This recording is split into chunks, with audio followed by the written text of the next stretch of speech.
Alexis Draos, docteur en histoire de l'art, spécialisé dans les rapports art et sciences et auteur de Art et médecine, apparaître aux éditions Citadel et Masno au printemps prochain.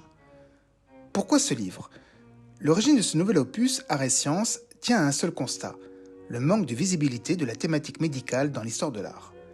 Sujet d'actualité pourtant brûlant avec la crise sanitaire, il a été jugé indispensable de remédier à cette lacune.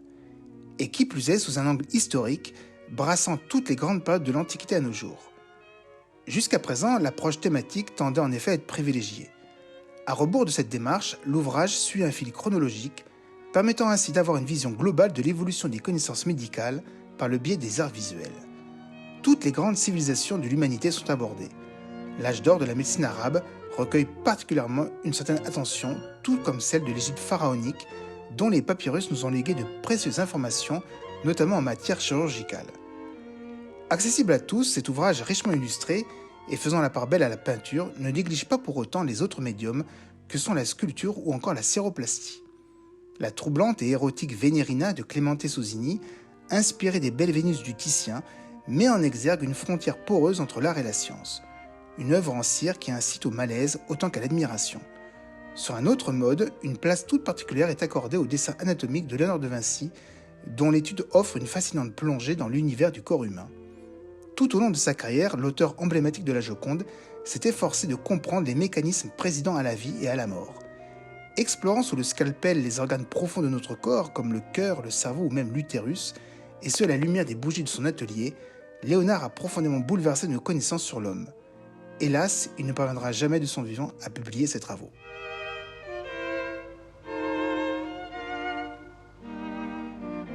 Une chose que réussira André Vézal, figure partiellement oubliée et pourtant incontournable de la science du XVIe siècle. Illustré par un élève du Titien, son ouvrage De Fabrica changera à jamais l'évolution de l'anatomie. Un traité scientifique au cœur de notre préoccupation pluridisciplinaire. Dans cette approche si moderne de nos jours, les arts visuels servent ainsi de prétexte pour rappeler les grands moments qui ont fait l'histoire de la médecine, comme la reprise de la dissection sur le corps humain au Moyen-Âge ou de la découverte de la circulation du sang par Harvey au XVIIe siècle. Cet ouvrage permet aussi de mettre en exergue les rapports étroits qui se sont tissés au fil du temps entre artistes et scientifiques. André Vézal a déjà été évoqué, mais il en existe beaucoup d'autres. On oublie par exemple trop souvent que certains savants ont manifesté une certaine fibre artistique, comme ce fut le cas du célèbre neurologue Jean-Martin Charcot ou du chirurgien allemand Theodor Billroth, qui ne cacha pas sa passion pour la musique au point de devenir un ami de Brahms.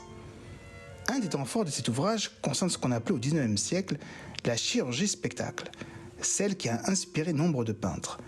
Dans une tentative à peine dissimulée de réactualisation des leçons d'anatomie de Rembrandt, des artistes comme Thomas Eakins ou Henri Gervex ont représenté des opérations chirurgicales dont l'un des principaux apports a été d'offrir des témoignages visuels des avancées scientifiques dans le domaine de l'hygiénisme et des méthodes antiseptiques. Une donnée qui plus que jamais fait écho à nos problématiques contemporaines. Les épidémies, autre temps fort de notre étude, permettent ainsi de comprendre à quel point elles ont marqué les artistes au fil des siècles, et tout particulièrement cette dernière décennie avec le sida ou la Covid-19.